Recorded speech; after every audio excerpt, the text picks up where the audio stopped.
मुंबईकरांसाठी रविवार हा महत्त्वाचा आणि सुट्टीचा दिवस असल्याने फिरायला जाण्याचा प्लॅन असतो.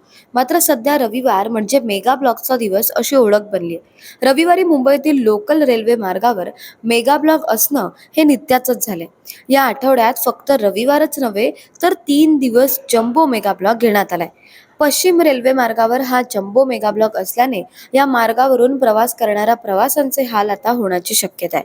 पश्चिम रेल्वेने 24, 25 आणि 26 जानेवारी रोजी जम्बो मेगा ब्लॉक घेतला असून या ब्लॉकमुळे पश्चिम रेल्वे मार्गावरून प्रवास करणाऱ्या प्रवाशांचे हाल होताना दिसत आहेत. पश्चिम रेल्वेने माहीम आणि बांद्रे मार्गावरील स्थानकादरम्यान पुलाच्या पुनर्बांधणीसाठी 3 दिवस जम्बो मेगा ब्लॉक घेण्यात आलाय. मेगा ब्लॉक दरम्यान पश्चिम रेल्वेवरील जवळपास 330हून अधिक लोकल गाड्या या रद्द करण्यात आल्या. त्यामुळे प्रवाशांना आता नाहक त्रास सहन करावा लागणार आहे.